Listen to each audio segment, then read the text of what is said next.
Leader of the Opposition, Keir Starmer. The last few days have seen significant international events. The US operation in Venezuela, threats towards Greenland, and an agreement to put British troops on the ground in Ukraine. So it is frankly astonishing that the Prime Minister is not making a full statement to Parliament today. No Prime Minister, Labour or Conservative, has failed to make a statement to the House in person after committing to the deployment of British troops. His comments about making a statement in due course, quite frankly, are not good enough. It shows a fundamental lack of respect for all of us here and the people we represent. Mr. Speaker, there will be a statement to the House at the earliest opportunity. There could hardly be an opportunity. They claim they want to know about this and they're trying to shout me down. Mr. Speaker, in relation to the House, if there were a decision to deploy under the agreement that was signed yesterday, then I would put that matter to this House for a debate beforehand and for a vote on that deployment. That is consistent with recent practice, and I'll adhere to that. Mr. Speaker, why is today not the earliest opportunity?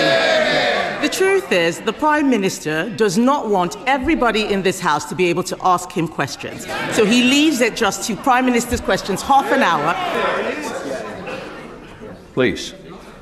I've also requested that we do need an early statement. This House should always be informed first. So I don't like the chantering. Let the questions continue. Well, one of them asked, but he is here. He's got no choice but to be here for Prime Minister's questions. That's why he's here. If he could skip this, we know he would do. Prime Minister. Mr. Speaker, she says she wants to hear about Ukraine. She's got 6 questions. She's not even asking a second question about what we did yesterday. She's got the opportunity. Mr. Speaker, in relation... Sorry, can I help the Prime Minister? You don't need to worry about the responsibility of the questions of the opposition. That's theirs. Mr. Speaker, NATO is the single most important and effective military alliance the world has ever seen. There's no more excuse. What just happened in Parliament wasn't democratic debate. It was a blatant evasion of responsibility in front of the entire nation. When the police officially opened an investigation into misconduct, what the people needed was clear answers. But what did they get? Vague statements, headshakes, and worse. A deliberate attempt to hide behind the shadow of the investigation to avoid speaking the truth.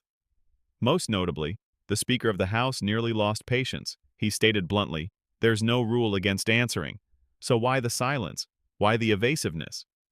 This question isn't just for one individual. It's for an entire system increasingly drifting away from accountability. The people aren't stupid. They can see when politicians are being honest and when they're just stalling, hoping the scandal will die down. But this time, things have gone too far. A criminal investigation is no small matter, and using that very investigation as a shield is even more outrageous. If they can evade it today, what will they hide tomorrow? This isn't just one incident. It's a sign of a larger problem, the degradation of transparency in politics. And without public pressure, without voices daring to speak out, this silence will continue. It's time for the people to ask questions and not accept half-hearted answers anymore.